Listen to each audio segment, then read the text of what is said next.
Check, check. Hi guys, welcome to my live stream today. Thank you very much for coming to my live stream. Let me introduce myself for the first time. So my name is Nian Asti and I come from Indonesia. Oops.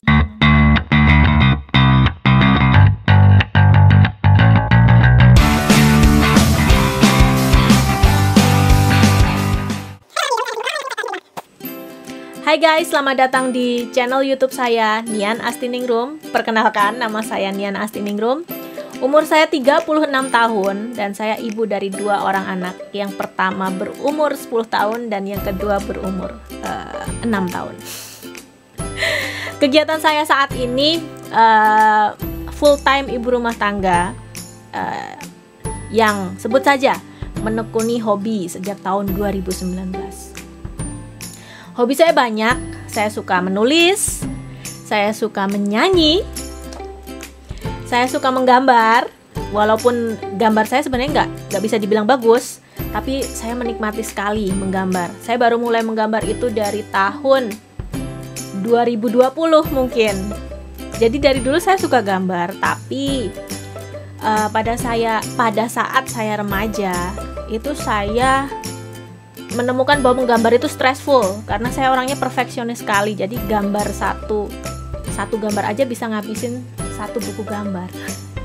Jadi saya tidak pernah melanjutkan hobi itu sampai akhirnya suatu saat suami saya itu membelikan saya Apple pen yang untuk iPad.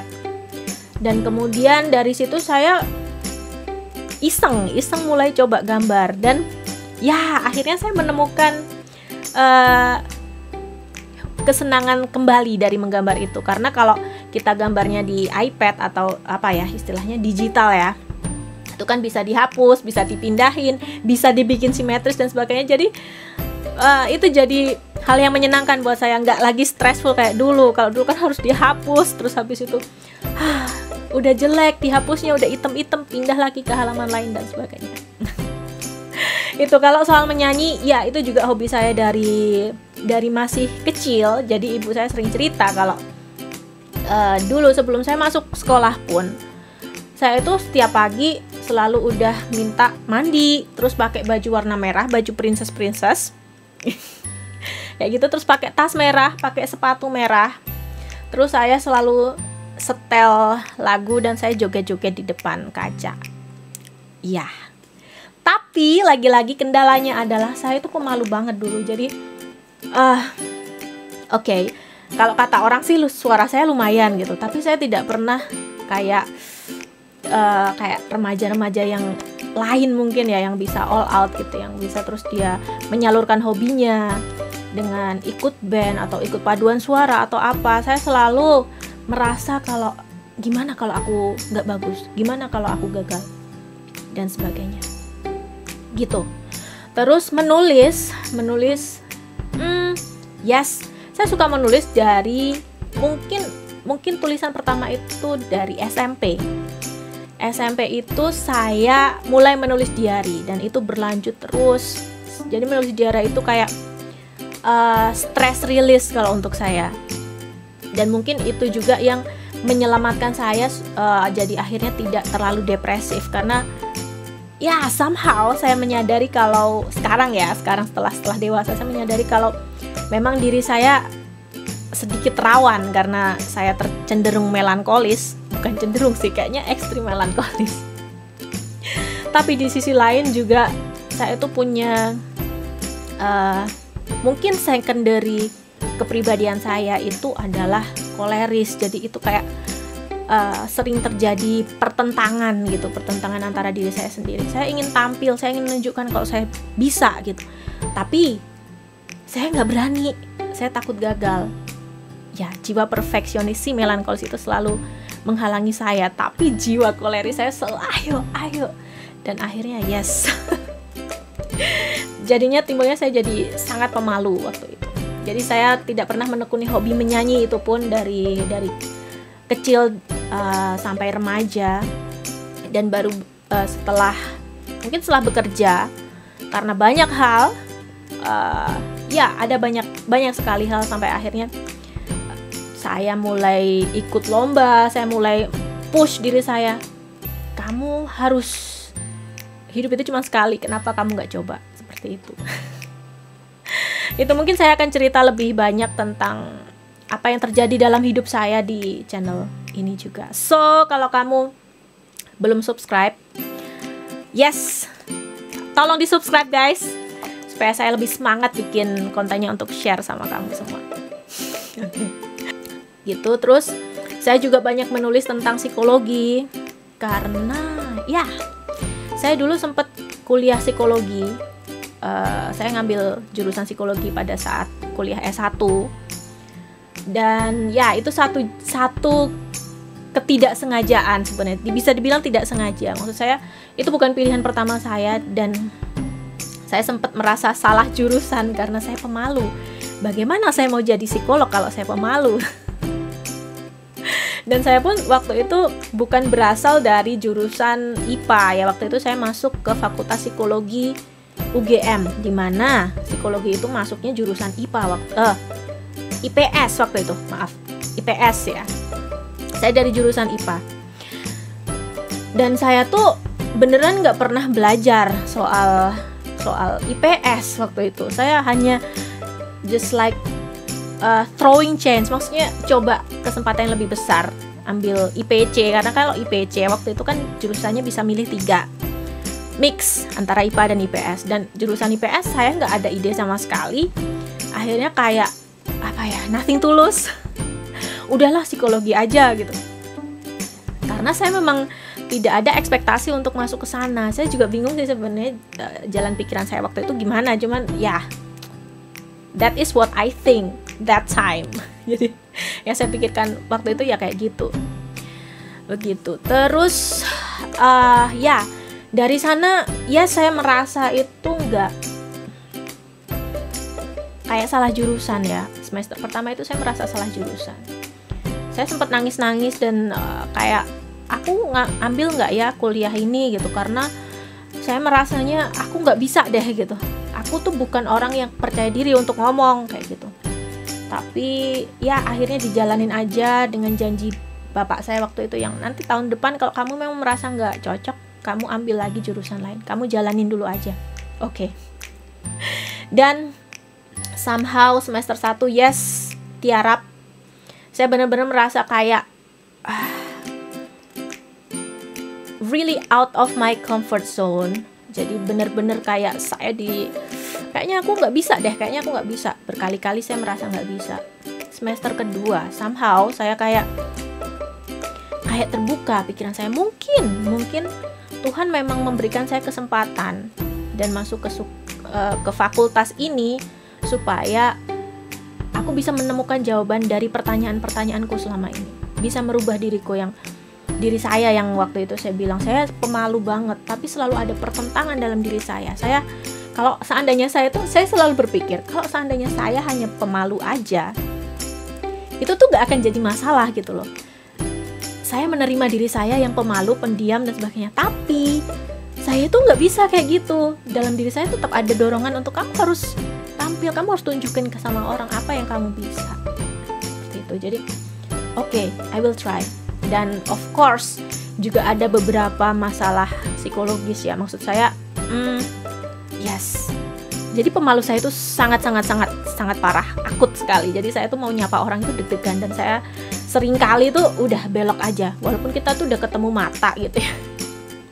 Saking saya takutnya, deg-degan, I can handle the reaction. So ya, saya balik badan dan saya pergi.